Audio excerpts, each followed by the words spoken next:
On the remote and windswept island of St. Helena, a giant of history breathed his last. Napoleon Bonaparte, the man who had once held Europe in the palm of his hand, died on May 5, 1821, a prisoner of the British Crown. His final years were spent in a state of isolated decline, a slow fade from the pinnacle of power to the quiet confines of Longwood House. Yet his death was anything but quiet. Almost immediately, whispers turned to accusations. A profound mystery took root. Was this the natural end for a man whose body had endured decades of relentless campaigning? Or was it the final, treacherous act of his enemies? The world was left to wonder if the Emperor of the French had succumbed to a slow, insidious poison. The official cause of death, recorded by his physicians, was stomach cancer. Napoleon Bonaparte's life was a whirlwind of ambition, conquest, unparalleled military genius. He rose from obscure Corsican nobility to become the Emperor of the French. He redrew the map of Europe through a series of brilliant but bloody wars. His fall was as dramatic as his rise. The victorious Allied powers were determined to ensure he could never again threaten the continent's stability. Their solution was to exile him to St. Helena, a tiny volcanic island in the middle of the South Atlantic Ocean, thousands of miles from any major landmass. It was, for all intents and purposes, the world's most secure prison. The conditions of his exile were harsh and deeply humiliating for a man accustomed to imperial splendor. He lived at Longwood House, damp, drafty, rat-infested residence that was perpetually shrouded in mist. The climate was notoriously unhealthy. The confinement was psychologically crushing. Napoleon was under constant surveillance by his British captors, led by the rigid and unsympathetic governor, Sir Hudson Lowe. The theory of assassination by poison gained its first concrete scientific foothold long after Napoleon's death. In the 1960s, a Swedish dentist and amateur toxicologist named Steen Forsjevud became fascinated with the case. He obtained authenticated samples of Napoleon's hair, which had been collected by his attendants during his exile and after his death. Using a then novel technique called neutron activation analysis, Forsjevud and his colleagues tested the hair for traces of toxic substances.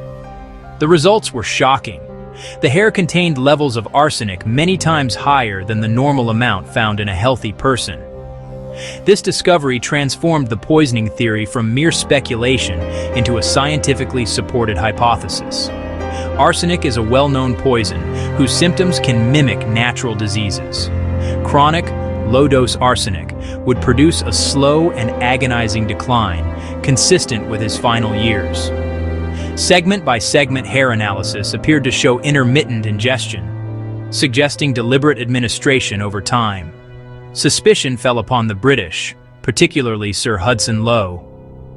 Others suspected a traitor within Napoleon's circle, the Comte de Montholon. He managed finances and the wine cellar, fueling theories of internal betrayal. Section 4. Unlocking the Past, the Revelations of Modern DNA. In the 21st century, took a dramatic turn with the advent of advanced genetic analysis. While the debate over arsenic continued, a new group of scientists looked for pathogens.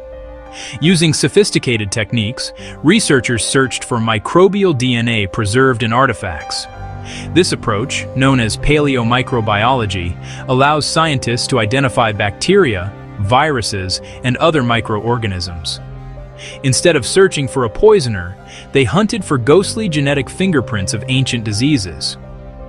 One groundbreaking study was led by an international team, analyzing DNA from various sources, hair samples, and material scraped from Napoleon's clothing. The goal was to build a pathogen profile to reveal chronic infections. This work moves beyond poison versus disease by providing tangible evidence of biological agents. By identifying DNA of particular bacteria, scientists can reconstruct a detailed medical history. Section 5. The Hidden Enemies, Trench Fever and Chronic Infections. Among the diseases that modern science suggests may have afflicted Napoleon, trench fever stands out. Caused by the bacterium Bartonella quintana, Trench fever is transmitted by human body lice. It became infamous during World War I for incapacitating millions of soldiers. The disease is characterized by recurring fevers, severe leg pain, shin bone fever, headaches, and profound, long-lasting weakness. It can establish a chronic infection that persists for years. Napoleon's military career spanned over 2 decades of warfare, exposing armies to conditions where lice thrive. Poor hygiene and poor nutrition created a perfect breeding ground for disease. The Russian campaign of 1812 was a public health catastrophe. Typhus and other louse-borne illnesses killed far more than combat. It is plausible Napoleon himself acquired Bartonella during campaigns, seeding chronic fatigue and malaise long before exile. Section 6, the case for disease, stomach cancer and its accomplices. The most prominent and historically consistent theory for his death is stomach cancer, recorded by 7 British doctors at autopsy on May 6, 1821. They described a large ulcerated mass, cancerous. The cancer had perforated the stomach wall, leading to fatal hemorrhage. Persistent gnawing pain, coffee ground vomiting, gastric bleeding, and extreme weight loss, cachexia. His father, Carlo, died of a Surhouse stomach tumor, an early term for stomach cancer. Modern reviews affirm compatibility with advanced gastric adenocarcinoma. Chronic Helicobacter pylori is a major risk for ulcers and stomach cancer. A direct biological mechanism could link infection to cancer. Section 7. Weighing the scales. A cautious conclusion. On one side, poisoning, dramatic arsenic levels in some hair samples.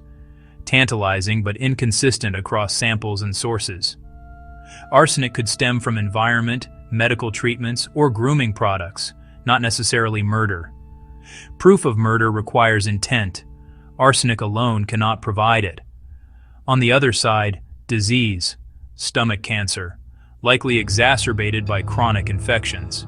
Modern DNA tilts toward disease with pathogen evidence. Most likely, metastasizing stomach cancer, immune defenses worn down by years of war,